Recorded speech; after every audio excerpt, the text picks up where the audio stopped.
An American capital city does not have the water to bathe children, to cook, or even flush the toilets.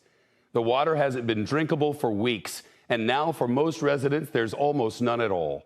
Years-long water problems have reached crisis in Jackson, Mississippi. The governor declaring a state of emergency, the White House monitoring, the president briefed and ready to offer help.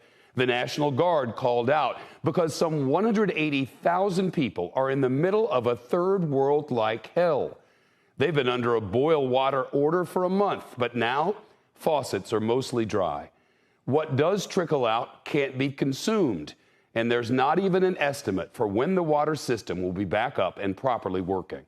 The crisis after heavy rain and flooding from the Pearl River, flooding that the mayor says overwhelmed the main water treatment plant. But make no mistake, this crisis is years in the making.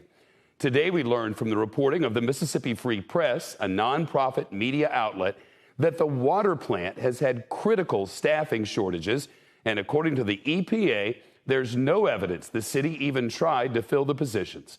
In 2015, inspectors found lead in Jackson water, and in February of last year, an ice storm left tens of thousands of Jacksonians with no water for a month in the middle of the pandemic. Now, water system failure. The schools are closed, virtual learning only. Many restaurants and stores shuttered, offices empty, families scrambling. But late word, the fire department does have reserve water for areas where there's no help from the hydrants. In Jackson, here's NBC's Guad Venegas. Tonight, a race to distribute water in Jackson, Mississippi. Cars lined up for miles outside distribution centers full of locals hoping for water who left empty-handed after the supply quickly ran out. The water that they are giving, well, you can't get to because the line is so damn long. For weeks, Jackson residents have been under a boil water notice put in place last month because of contaminated water concerns.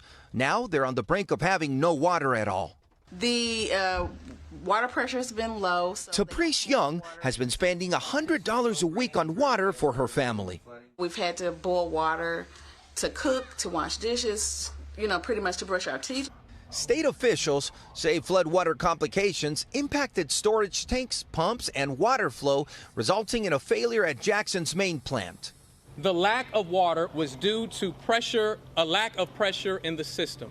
The water is not safe to drink, and I would even say it's not safe to brush your teeth with. Today, the governor declaring a new state of emergency, announcing a total or near total loss of water pressure throughout the city and surrounding areas. The city cannot produce enough water to fight fires, to reliably flush toilets, and to meet other critical needs. The state now preparing for the colossal challenge of distributing water to 180,000 people in and around Jackson. How long can the city operate without running water, distributing water the way you're planning to do? I mean, this isn't sustainable. We're going to go with this emergency plan as long as we have to. For the news, I'm Guad Venegas.